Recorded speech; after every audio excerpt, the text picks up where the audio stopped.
So integrals are actually really cool. There's a lot you can do with them. We're used to using integrals to calculate the area under some curve, but this section's all about using them to calculate volumes, which is really cool. And in my opinion, the best way to learn this stuff is just to get right into it. Let's do this problem right here. So we need to rotate the region enclosed by the given curves about the specified line and find the resulting volume. So let's graph these two curves right here. This one will be in green.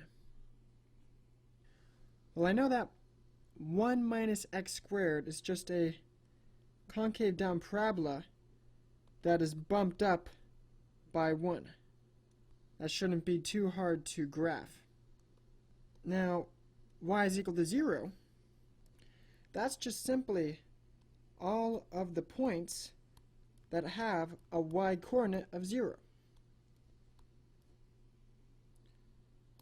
So, this region right here is the region the question is talking about. This is the region enclosed by the given curves. Got it. Now, this is where it gets a bit tricky. We want to rotate that region about the specified line and then find the volume of this. So, this requires a bit of imagination. We want to take this area right here, this region, and rotate it about the x-axis.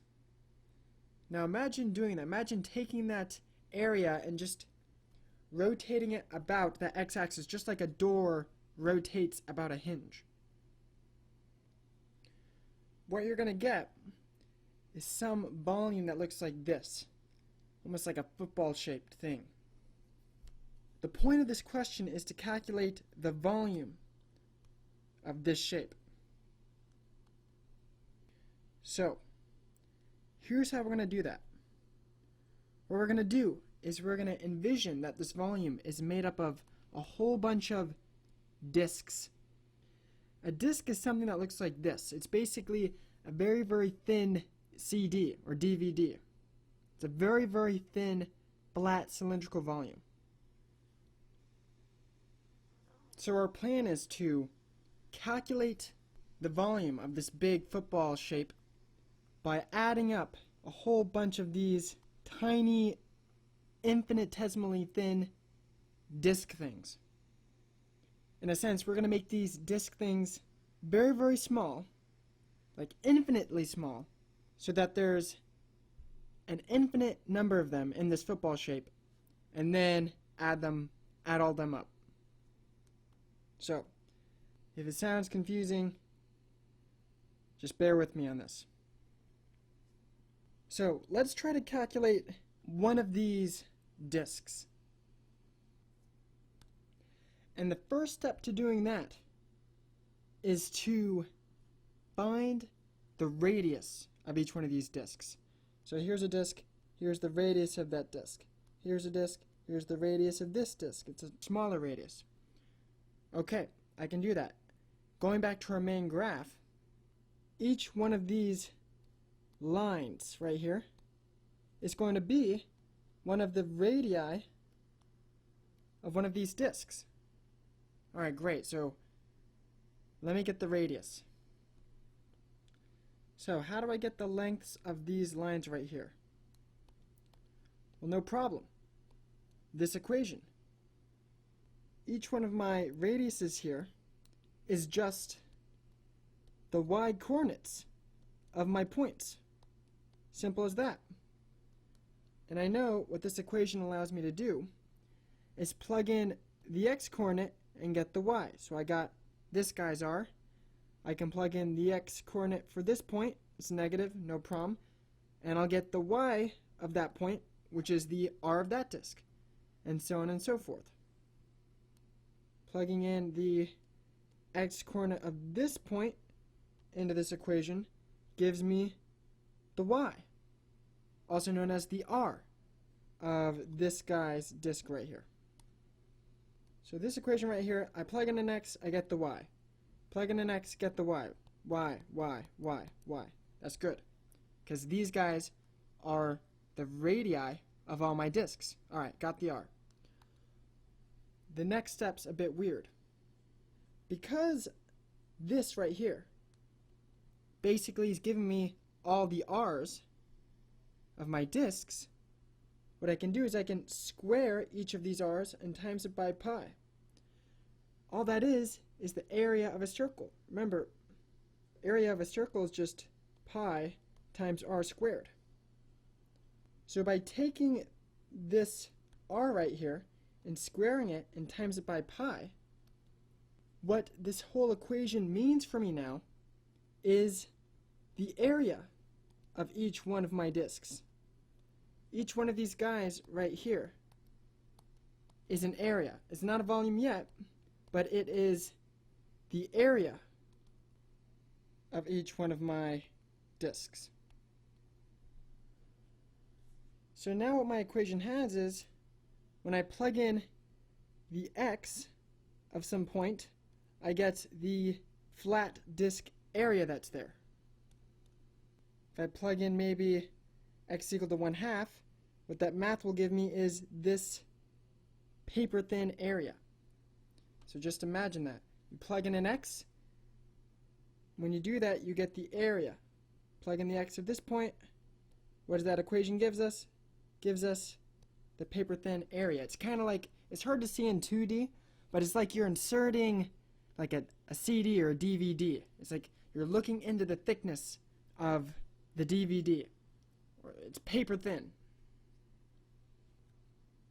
So now, remember that one of the ways to calculate the volume of something is the area of the base of the object times its height. I mean, that's really what the volume of a cylinder is. It's this area of the base right here times a little bit of height. So that's what we're going to do here. We're going to take each of our little areas that our equation now describes, and what we want to do is we want to multiply it by a tiny bit of height right here. And that height for us will be dx, because look at this blue line here. It's a little bit of line in the x direction. dy, just for example, would look like this, just a little bit of line, a little bit of distance in the y direction.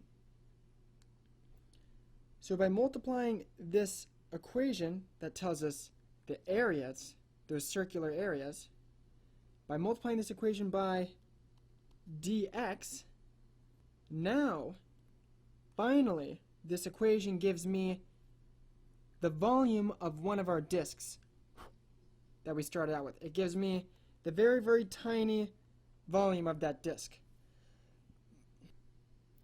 So now what this equation tells me, alright, if I plug in this x, that equation gives me this tiny volume.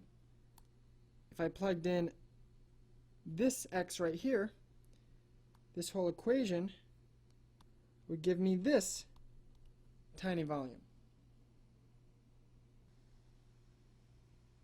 And now that I have the equation where I plug in an x and I get the disk at each one of those x's, all I want to do is just add up all of these disks. Remember, that's really what this symbol means, the integration.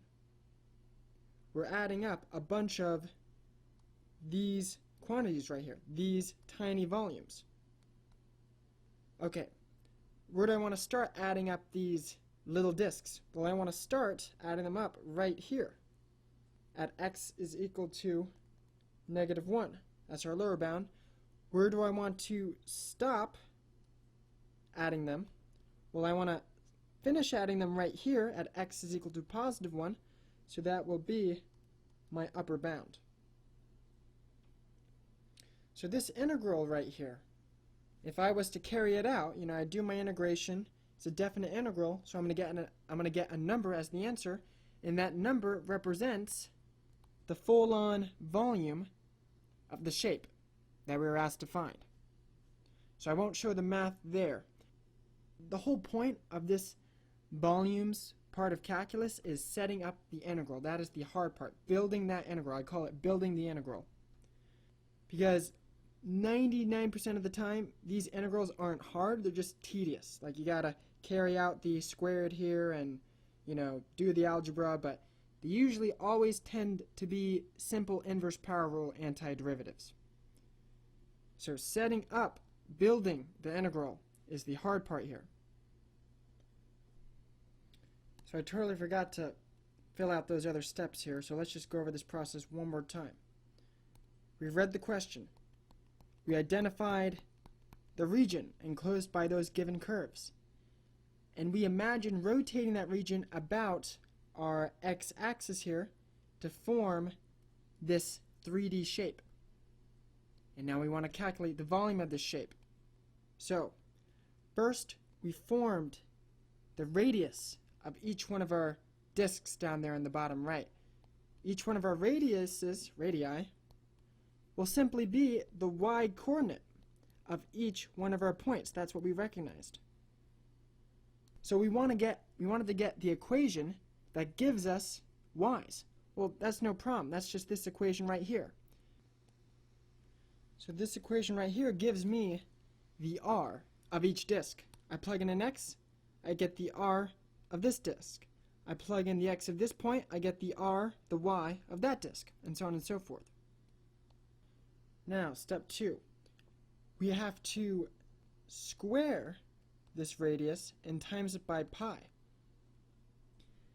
That gets me the area of each one of my disks. So now, when I plug in an x into that equation, I get the area of that disk at that x. So that's our step 2. Now I just want to transform each one of those areas into the volume of the disk. And we have to remember that the way we're looking at volume here is area of the base times some perpendicular height. And for us, that perpendicular height was a little bit of length in the x direction, which makes it a dx. So looking at our equation down there, I multiply each one of these areas by dx. And now, when I plug in an x, this equation represents the volume of the disk at that x. And of course, the final touch is to add up all of these dv's, all of these little volume disks, starting at -1 and ending at 1. So that is our step 4. And of course, you'll evaluate that definite integral to get a number, because that's what definite integrals get you. And that number represents the volume of that solid. So if you were actually to carry out this integration, you would get 16 over 15 times pi. That would be the volume of this 3D shape. So that's it. This is how you calculate the volume of rotation using this disk method. We are envisioning this 3D volume as a bunch of small volume disks just getting added up. A lot of teachers and books that I've seen just basically teach students to memorize this equation. But I found that there's a lot more to be said than just, oh yeah, that's this integral equation, that's it. You really want to focus on visualizing what's going on with these steps. That's why I call it building the integral. And I've seen a lot of students come to me who understand it just from the perspective of this equation, and since the only thing they have in their mind is applying this equation, they'll miss a couple of things, especially when these tricky volumes start coming in, Those tricky volumes will, trip you up if you're really only focusing on using this equation to calculate those volumes. Alright, so this video hopefully taught you the basic concept of calculating the volumes of rotation using the disk method. This video just introduced our procedure for building those integrals. In the next video, we'll be calculating the volume of rotation using dy instead of dx. It's the same exact process. It's just a little more tricky because this is going to be a dy integral, so everything is going to have to be in terms of y. It's a bit tricky.